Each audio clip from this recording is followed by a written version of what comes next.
Northwest Missouri State men's basketball versus Lake Superior State.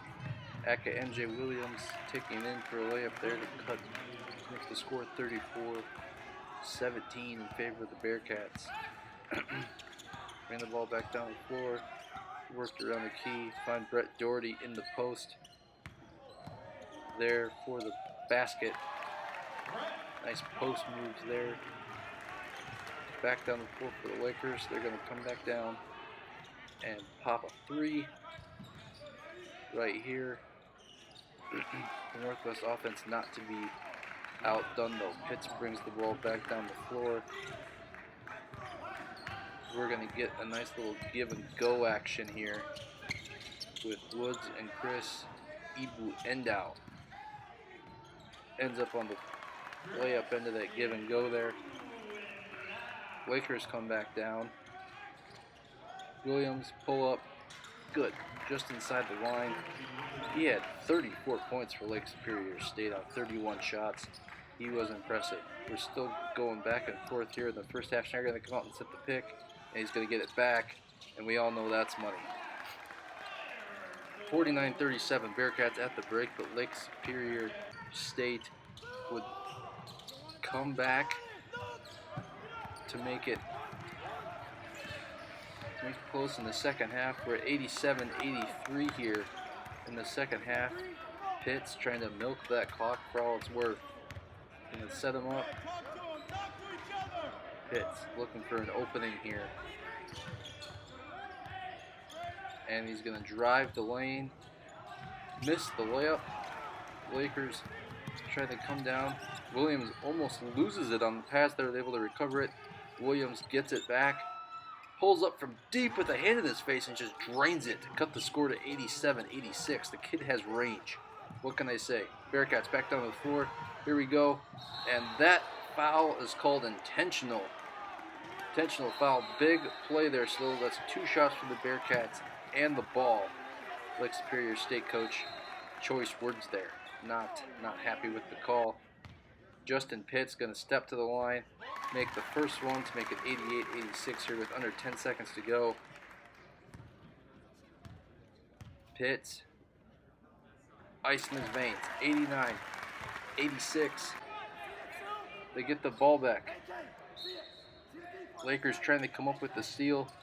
They came in 4-0, and Xavier Kurth ends up wide open there, so they draw it and send him to the line.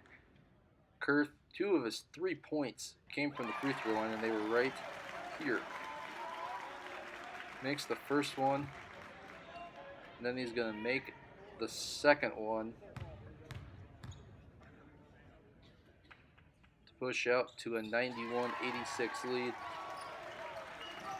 Lakers inbounding the ball to who else but Williams for the last gasp, and it is not to be as it falls short. Here's Ben McCollum.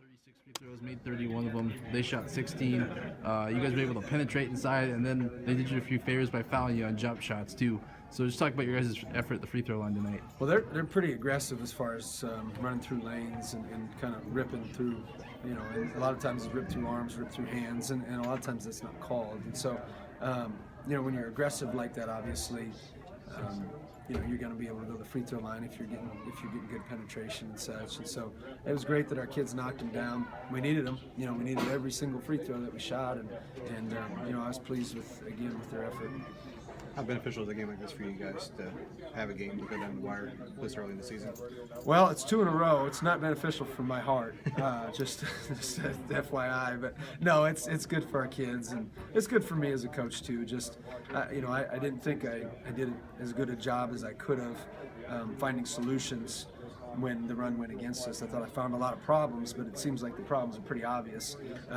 I've got to be able to find solutions and do a better job of that, and then obviously our kids need to be able to perform those solutions. Did they do anything that made it tough down the stretch for you guys there? Competed harder than us, just played harder than us, wanted it more. They just really competed, played with positive energy. You know, they were excellent. Their energy was excellent. Their coaching staff was excellent energy-wise, and you know, we just weren't quite as good coaching staff or player-wise, and we need to improve and get better. Do you think some of that was just getting up by so big so early? Yeah, we look at the You're scoreboard. by 19 and you're Absolutely. cruising. Yeah. Next thing Yeah. you know, Yeah, we look up at the scoreboard. So, I mean, we've done that in every single game, except for Upper Iowa. Augie, we did the same thing. Right out of half. It's right out of half, and I can see it coming. You're up by 15, they'll start you down by 2 possessions. Oh, or up by 2 possessions. It drives me crazy. And I don't know what to do. I've got to do it better. That's why I'm saying I've got to find a solution. Like, I see that we come out flat when we got a big lead. How do I get them to put their foot on the throat and continue to fight and compete? And that's what I've got to do a better job as a coach. What does it say about you guys, though? I mean, you're down twice in the second half at your own court. I mean, you found a way to answer right away. I think you had that Yeah. big try by Zach to take the lead and do a foul on it. Yeah, again, I've got to. Those kids just really battled and fought, and that's, you know, I couldn't ask for a better group of guys to continue to compete. You know, when you're as ranked high as we can, we're gonna take people's shot, and they don't care if they're down. Like they could care less. Like they're down 20, who cares? We're gonna try to come back. It's like when we played Augie that first year. I think we got down like 14 or 15, came all the way back. Well, we didn't care we were down 14 or 15. We just stayed with positive energy. They're the ones that kind of got tight, and then we were able to win that game. And so that's what happened tonight. We have to combat that. Like, you're not losing anything. Like, you're not going to lose your ranked third. That's not something you necessarily earned at this point. And so we've got to understand that, continue to build and get better. Looking ahead to this weekend a little bit, you guys have Concordia, a tough NSIC team. Where's some things? They're the NAI team, the NAI at Concordia. It says St. Paul on there, I think, but yeah, okay, it's and they're good, NAI team, but it'll be good. 6 o'clock. You know, we're excited about the football game first, and we're gonna give them Thanksgiving off, let them go home and you know, be thankful for what they have, and be thankful for their family, be thankful to be on this basketball team with kids that love and care for each other, and we've got a special group, and there's a lot to be thankful for. So since we have luncheon this week, what does it